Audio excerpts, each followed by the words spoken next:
Hello, and welcome to the first in a series of webinars organised by SSPC, the Science Foundation Ireland Research Centre for Pharmaceuticals.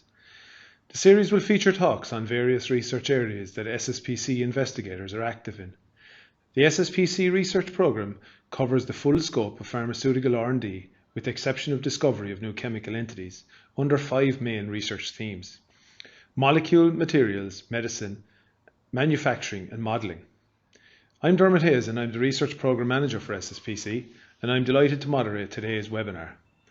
In today's webinar we will hear from Dr Darren Griffin of the Department of Chemistry in the Royal College of Surgeons Ireland and investigator with SSPC on targeting and tracking of platinum-based anti-cancer drugs. Darren studied chemistry in University College Dublin and later completed a PhD in medicinal inorganic chemistry with Dr Celine Marmion at the Department of Chemistry, Royal College of Surgeons in Ireland. Darren then completed a postdoctoral research fellowship in the School of Chemical Sciences in Dublin City University with Professor Robert Forster and Dr Tia Keys. Darren currently holds the position of Senior Lecturer in Chemistry in Royal College of Surgeons Ireland. Darren's research interests lie broadly in medicinal inorganic chemistry, more specifically the functionalization of platinum complexes with active targeting agents and/or fluorescent reporters to selectively deliver and track platinum-based anti-cancer drugs. Darren also works in the development of novel bismuth and gallium-based antibacterial agents that target multi-drug resistant infections and also metal-based complexes that target neglected tropical diseases. Darren will be on hand to answer questions at the end of his talk, but remember, you can submit a question during the presentation using the Ask a Question box below. So I'll now hand you over to Darren.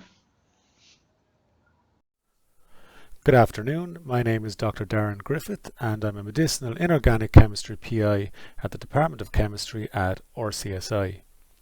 I'm delighted to have joined the SSPC as a funded investigator in 2019 and really pleased to have the opportunity to publicise my research as part of the SSPC webinar series 2020.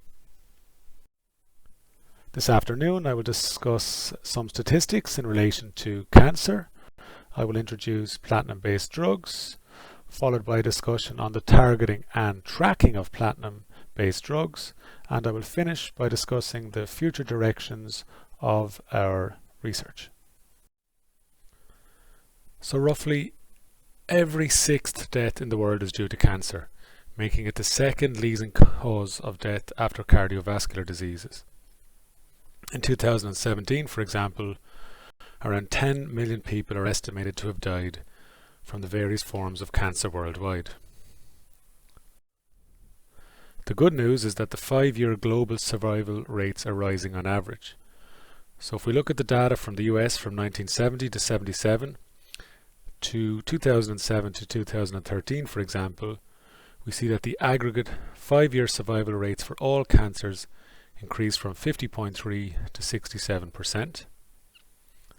Nonetheless, there are stark differences though, depending on the type of cancer. Prostate cancer's 5-year survival rate rose from 69 to 99%, whereas pancreatic cancer started low at 2.5% and only rose to 8.2%. The two key factors which likely contributed to improved 5-year survival rates are earlier detection and/or improved treatments. So in relation to chemotherapy, platinum drugs are used to treat a wide variety of cancers, including testicular and ovarian carcinomas, melanoma, small cell and non-small cell lung cancer, head and neck and GI cancers. So 3 platinum-containing drugs are approved worldwide for treating cancer in humans, namely cisplatin, carboplatin and oxaliplatin. An additional 4 are approved for use in specific countries, and they are natoplatin, heptaplatin, miriplatin and lobaplatin. Significantly, nearly 50% of all cancer therapies are platinum-based, and cisplatin is a component in more active clinical trials than any other anti-cancer agent. Furthermore, the worldwide market for platinum-based anti-cancer drugs, was estimated to be $1.3 billion in 2019 and is expected to grow over the next 5 years to $1.65 billion. Major players operating in the platinum-based drugs market include Pfizer, Sanofi, Mylan, Sun Pharmaceuticals, and many more. So the cytotoxicity of platinum drugs has traditionally been attributed to their ability to hydrolyze inside cells, covalently bind DNA, forming DNA adducts, leading to DNA damage responses, and ultimately programmed cell death or apoptosis.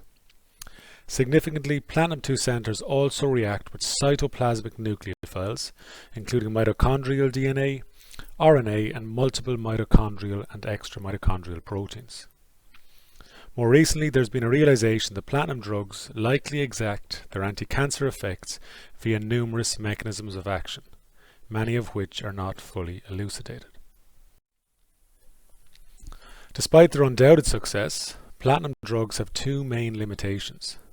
Firstly, severe side effects such as hepatotoxicity and nephrotoxicity, which arise from their indiscriminate attack on all rapidly dividing cells.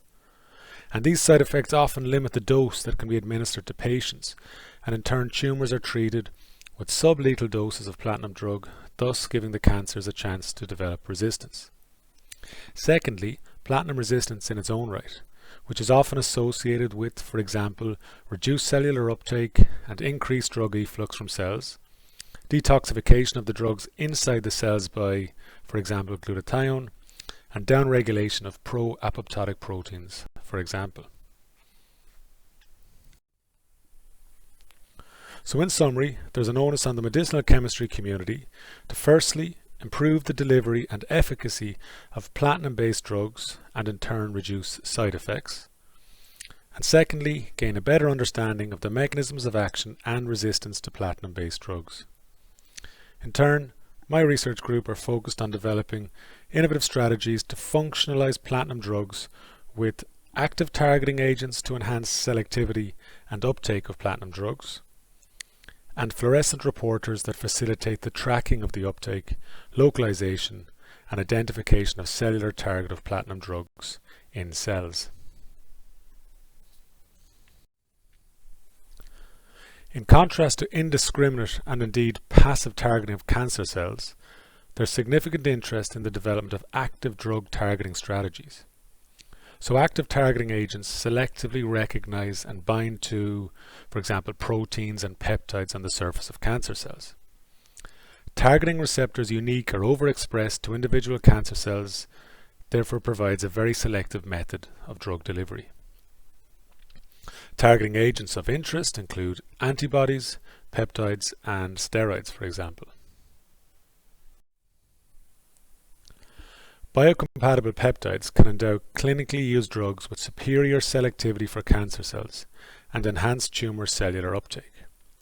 Peptide receptor radionuclide therapy, for example, is a form of systemic radiotherapy that allows targeted delivery of radionuclides to tumour cells expressing high levels of somatostatin receptors. In 2017, we developed a strategy to target membrane-bound HSP70, which is selectively expressed on the plasma membrane of cultured cells including colorectal cancer cells. Significantly, MEM-HSP70 was found to be present on 50% of tumours in a 1,000 patient cohort, though not expressed in healthy tissues. Multoff and co-workers reported the specific binding of and rapid internalization of an HSP70-derived 14-mer peptide, a so-called tumour-penetrating peptide, by MEM-HSP70 positive tumour cells. TPP matches an epitope within the oligomerization domain of the HSP70 molecule. So our research question was, can a bifunctional platinum-4 TPP complex selectively target MEM-HSP70 positive colorectal cancer cells?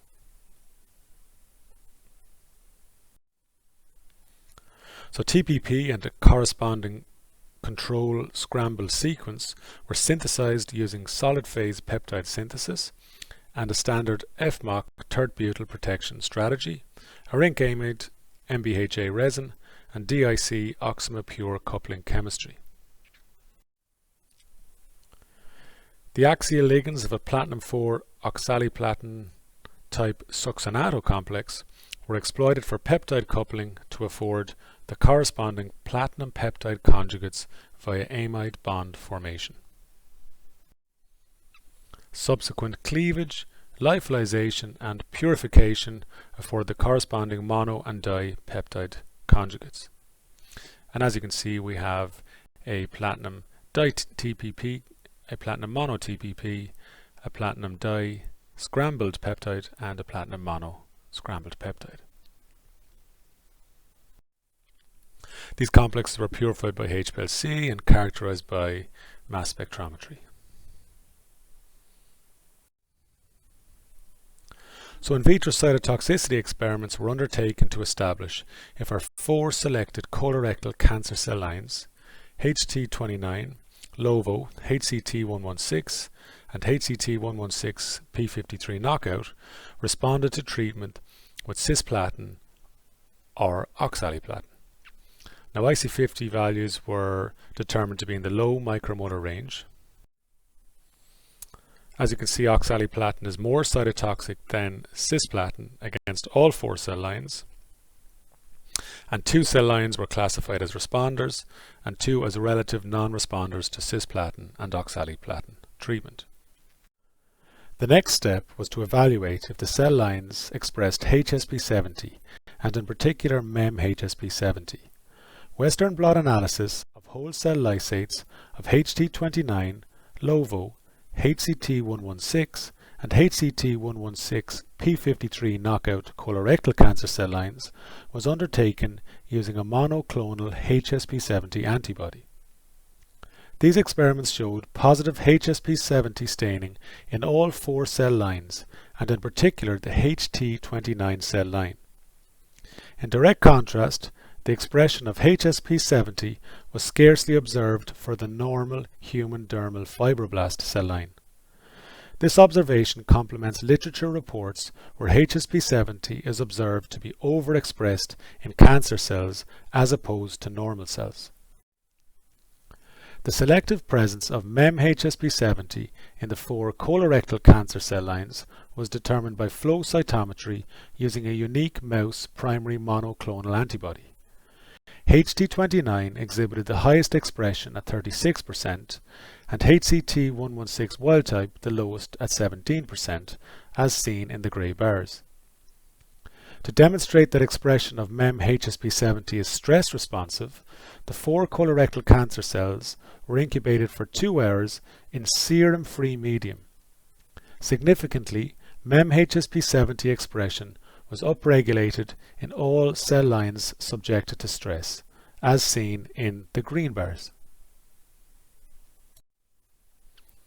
HT29 and HCT116 wild-type colorectal cancer cells were selected for further cell death analysis using the annexin 5 propydium iodide assay, as HT29 represents a relatively resistant cell line and HCT116 a relatively sensitive cell line to oxaliplatin treatment. And also, HT29 exhibited the highest expression of MEM-HSP70 and HCT116 the lowest. TPP, which is shown in the grey bars, induces little or no cell death in either cell line following 72 hours of treatment at 3 varying concentrations of 5, 10 and 50 micromolar.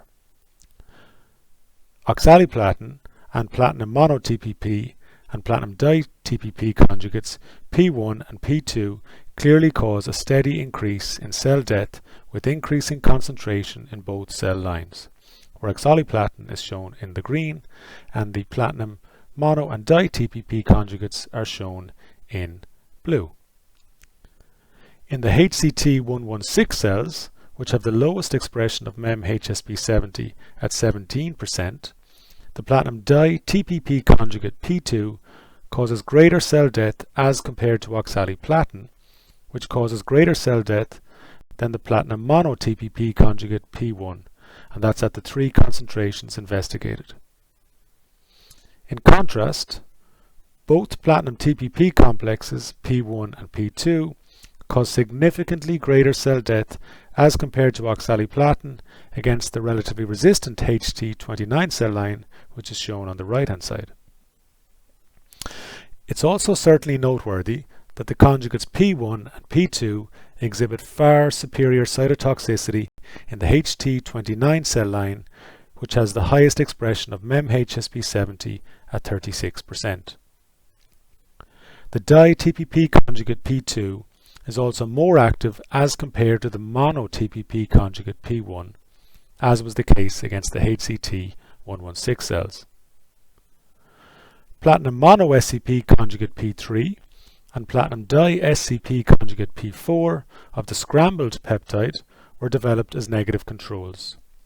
Significantly, both P3 and P4 caused little or no cell death in both cell lines, and in particular when compared to the activity of oxaliplatin and platinum conjugates P1 and P2 at the same concentration. Therefore, the scrambled peptide SCP, when conjugated to oxaliplatin, essentially negates any cytotoxicity associated with the oxaliplatin moiety, which is in direct contrast to the enhanced activity observed for the parent platinum di-TPP conjugate P2, for example. In summary, platinum 4 oxaliplatin TPP conjugates exhibit superior cytotoxicity as compared to oxaliplatin against the HT29 platinum-resistant colorectal cancer cell line, which has relatively high MEM-HSP70 expression.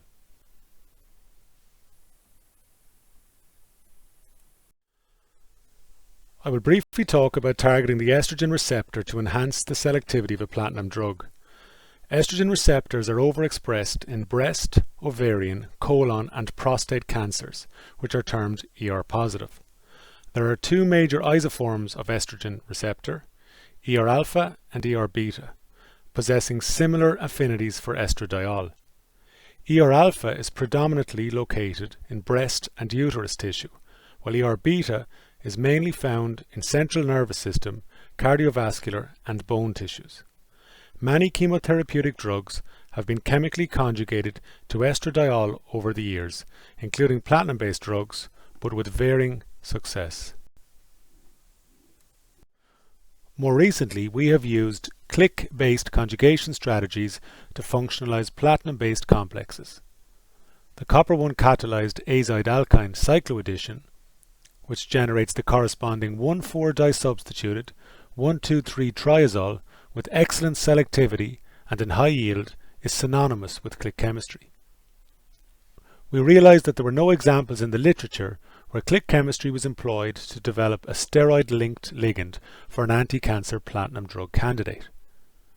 Reaction of ethinyl estradiol, which possesses a terminal alkyne with a Boc-protected azide derivative of diaminopropane, afforded the corresponding estradiol triazole diaminopropane ligand. Deprotection with hydrochloric acid gives the corresponding HCl salt. So reaction of the ligand with platinum dimeso precursor complexes afforded novel dichlorido and cyclobutane dicarboxylato platinum 2 estradiol linked complexes, where the dichlorido complex cis-estroplatin could be considered a cisplatin analog, and the cyclobutane dicarboxylato complex, carboestroplatin, considered a carboplatin analog. So the in vitro cytotoxicity of these complexes was investigated against 4 ER-positive cancer cell lines and 1 ER-negative cancer cell line, the colorectal cancer cell line HCT15. Both complexes exhibited impressive in vitro cytotoxic activity superior than those exhibited by the reference platinum-2 compounds, cisplatin and carboplatin, with IC50 values in the low sub-micromolar range against all cancer cell lines tested. Cis-estroplatin has average IC50 values of 0.035 micromolar, which is up to 1 order of magnitude higher with respect to carboestroplatin. Remarkably, the IC50 for cis-estroplatin against the commonly studied MCF7 cancer cell line is remarkably lower than the IC50 values associated with previously reported classes of platinum-2 estradiol-linked complexes, which all had IC50s greater than 2 micromolar, for example. So both complexes showed greater in vitro cytotoxic activity against ER-positive cancer cells, whereas the IC50 values calculated for both derivatives against the ER-negative colon cancer cell line HCT15 were about 30 times higher than those calculated against the in-house ER-positive panel of cancer cells. So the in vitro anti-tumor potential of the platinum-2 complexes was also examined in a 3D ovarian cancer cell culture model. 3D spheroid models are more physiologically relevant and predictive compared to 2D models when screening potential anti-proliferative drug candidates. As you can see, cis-estroplatin proved to be the most effective compound, showing an efficacy in decreasing cancer spheroid viability about 9 times higher than that of cisplatin. So in summary, the estrogen-linked platinum-2 complexes exhibited notable cytotoxicity against the panel of ER-positive cancer cell lines as compared to against the ER-negative colon cancer cell line HCT15. Both complexes reduced the viability of spheroids to a far better extent than the clinically used platinum-based chemotherapeutic cisplatin.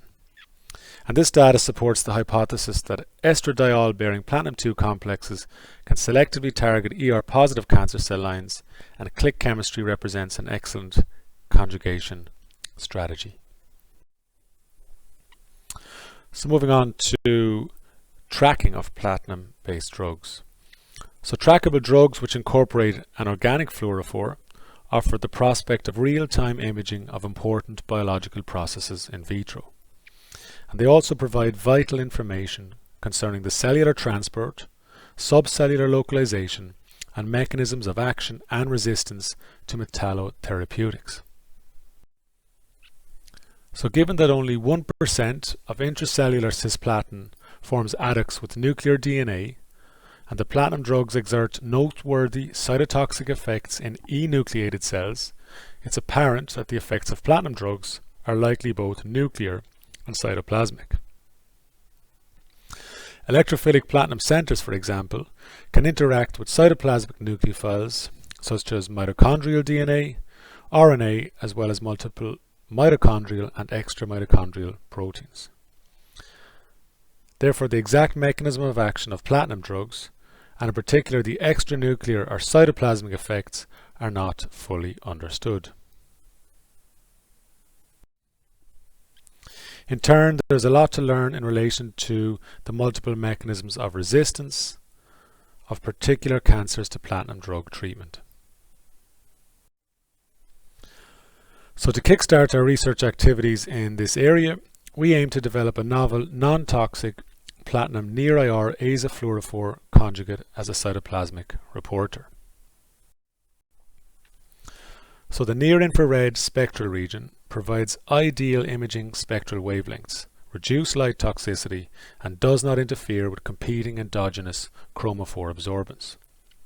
Significantly, near-IR probes have been successfully employed to image cancer cells in vitro and tumours in vivo, and as sensors for ROS, RNS, thiols, pH and enzyme activities. The BF2 azodipyromethane, or near-IR azofluorophore class, have absorptions of Ca 690 nanometers with emissions of around 725 nanometers in formulated aqueous solution. And significantly, they offer excellent photophysical and stability properties. Specifically, we decided to employ a strain-promoted alkyne azide cycloadditions to provide synthetic routes to 1. A pre-clicked conjugate, and 2. An incellulo-clicked conjugate. We selected the previously reported cisplatinum 2-azidopropane 1,3-diamino cyclobutane dicarboxylato complex, also known as platinum DAP azide, and a BCN near IR azofluorophore for reaction. As you can see, the platinum DAP azide complex possesses a reactive azide handle on the stable amine carrier ligand. The BCN near IR aza possesses a strain-promoting bicyclo non-4-ine group and an aqueous solubilizing alkyl sulfonate group, as well as excellent near IR photophysical properties. So today I'm going to focus on results concerning the pre-clicked conjugate. Both the DAP azide ligand and the platinum CBDCA DAP azide complex were readily synthesized as previously reported by Urankar et al. We did successfully solve the previously unreported X-ray crystal structure of the platinum DAP azide complex, clearly featuring the azide group on the DAP ligand, which is shown in blue. So reaction of the BCN near IR aza with 1.2 equivalents of platinum DAP azide in 1:1 water methanol gave the corresponding platinum fluorophore conjugate. The platinum fluorophore conjugate was purified by HPLC and characterized by high-res mass spec, fluorine, platinum and HNMR spectroscopy. Here we have the mass spectrum, for example, featuring the required mass in the negative mode. The platinum fluorophore conjugate maintained the excellent absorption and fluorescence properties of the parent fluorophore, with only minor differences in the maxima values for absorbance and fluorescence. We investigated the in vitro cytotoxicity of carboplatin, the platinum DAP azide complex, the platinum fluorophore conjugate and the fluorophore against the ovarian cancer cell lines A2780P, which is sensitive to cisplatin and carboplatin, and A2780Cis, which is a platinum-resistant cell line. The platinum fluorophore conjugate was found to be non-cytotoxic against both ovarian cancer cell lines with IC50s greater than 200 micromolar. This observation, as expected, is likely due to an anticipated decreased nuclear accumulation of the platinum fluorophore conjugate as compared to both carboplatin and the platinum DAP azide complex. To investigate the cellular uptake and distribution of the platinum fluorophore conjugate and the fluorophore, the ovarian cancer cells were incubated with compounds for 30, 60 or 120 minutes. They were fixed with 4% paraformaldehyde, stained with DAPI and imaged. Using the A2780P cell line as a representative example, we can see that both the fluorophore and the platinum fluorophore conjugate were readily taken into cells. It's apparent that both the fluorophore and the platinum fluorophore conjugate are primarily found in the cytoplasm, and there is no nuclear accumulation. Furthermore, over the 120-minute time frame, there is no significant difference in the relative intensities or rates of uptake of both compounds and in both cell lines.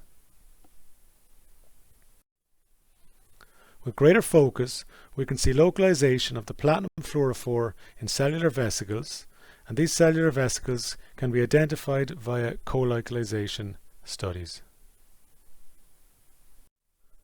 We can also generate a three-dimensional picture of cells, again highlighting the cytoplasmic localization of the platinum fluorophore conjugate throughout the cell. In summary, we've synthesized a carboplatin-like platinum fluorophore conjugate via strain-promoted azide alkyne cycloaddition.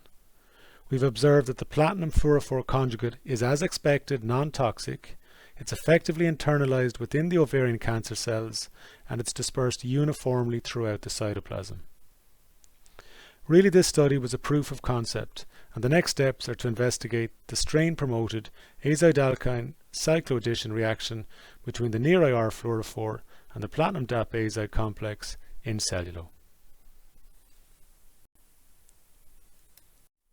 I would like to thank former group members Dr. Aoife McKeown and Dr. Olin Kitteringham, and current group member Paul O'Dowd, an SSPC funded PhD student who is currently progressing this research work. Also, I would like to acknowledge current group members Aisling Ryan and Lewis Moore O'Farrell, who are SSPC affiliated researchers. I would like to thank key collaborators Professor Donal O'Shea, Professor Mark Devasel, Dr. Brona Murphy, Dr. Diego Montagna and Dr. Valentina Gandon. I would like to acknowledge the RCSI Apjohn Scholarship and the SSPC for funding, and thank all the SSPC team, in particular Dermot Hayes, for his support in relation to this webinar.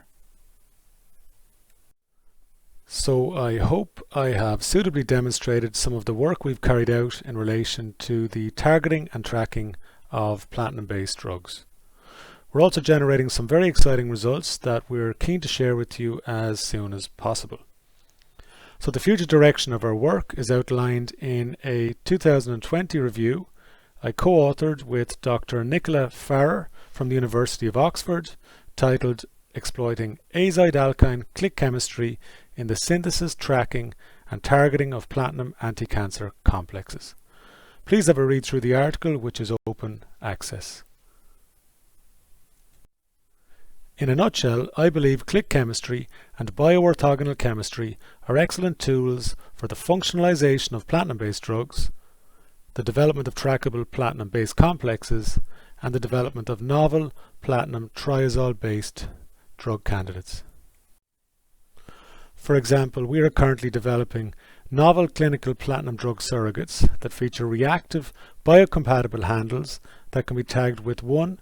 Active targeting agents and or 2. A reporter fluorophore for incellular tracking.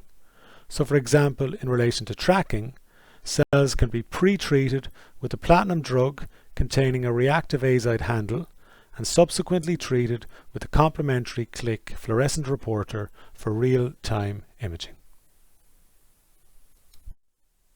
I would like to highlight and thank my current SSPC partners, Professor Donal O'Shea, whose expertise in relation to near-IR fluorophores, Professor Mark Devasel, who has expertise in the synthesis, modification and labelling of peptides, and Professor Kevin Kavanagh, who has expertise in areas such as in vivo antimicrobial toxicity and activity evaluation. Finally, hopefully you will get the sense that this project is designed to welcome and integrate new collaborations with academia and in particular industry partners, specifically with those who are keen to provide bioactive molecules of interest for the functionalization of platinum-based drugs. I've also included my researcher background and contact details, and I would be delighted to talk to you about potential research opportunities or collaborations. Many thanks for taking the time to register and to listen to the webinar. Best wishes, Darren.